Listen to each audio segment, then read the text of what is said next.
ఆర్థికపరమైన ఇబ్బందులన్నీ పోగొట్టుకోవటానికి, వృధా ఖర్చులు తగ్గింపజేసుకోవటానికి, సంపాదించిన ధనం నిలబడటానికి, ఆదాయ మార్గాలు పెంపొందింపజేసుకోవటానికి ఎలాంటి ప్రత్యేకమైన విధి విధానాలు పాటించాలో నేటి శుభం లాభం అనే శీర్షికన పరిశీలిద్దాం.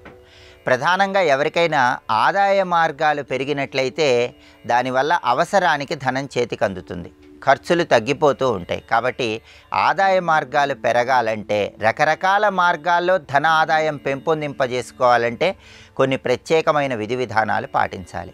వాటిలో ముఖ్యమైనటువంటి విధి విధానాలు పౌర్ణమి రోజు పాటించాల్సిన విధి విధానాలని ప్రామాణిక గ్రంథాల్లో చెప్పారు.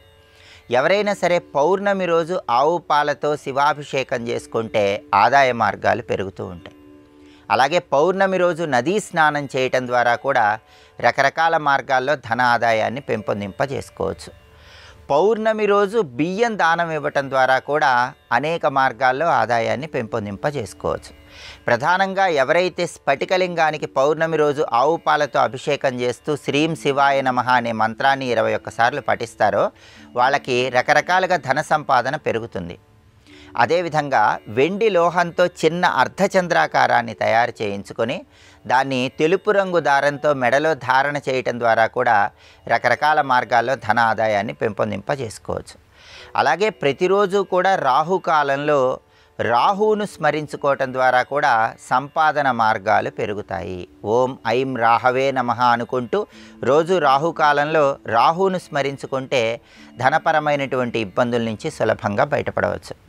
అదేవిధంగా ఎప్పుడైనా సరే గురువారం పూట పారే నీళ్లలో తెలుపు రంగు పుష్పాలను విడిచిపెట్టినట్లయితే చంద్రగ్రహ దోషాలు తొలగింపజేసుకొని చంద్రుడికి అధిష్టాన దేవత అయినటువంటి లక్ష్మీ కటాక్షం కలిగి రకరకాల మార్గాల్లో ధన ఆదాయాన్ని పెంపొందింపజేసుకోవచ్చు.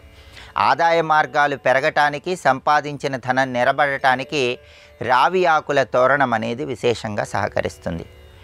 ఎప్పుడైనా సరే శనివారం రోజు రావి చెట్టు దగ్గర రాలిపడినటువంటి కొన్ని రావి చెట్టు ఆకులు తెచ్చుకొని వాటిని శుభ్రంగా నీళ్లతో కడిగి ఆరబెట్టి ఆ రావి ఆకుల మీద గంధం బొట్లు అలంకరించి ఆ రావి ఆకులన్నీ కూడా మీ ఇంటి గుమ్మానికి ఒక తోరణంలాగా ఏర్పాటు చేయటం ద్వారా అనేక మార్గాల్లో ఆదాయాన్ని పెంపొందింపజేసుకోవచ్చు. కాబట్టి దారిద్ర్య దోషాలను తొలగింపజేసుకోవటానికి, ఆదాయ మార్గాలను పెంపొందింపజేసుకోవటానికి ఈ ప్రత్యేకమైన విధి విధానాలు పాటించండి. సమస్త శుభాలను సిద్ధింపజేసుకోండి.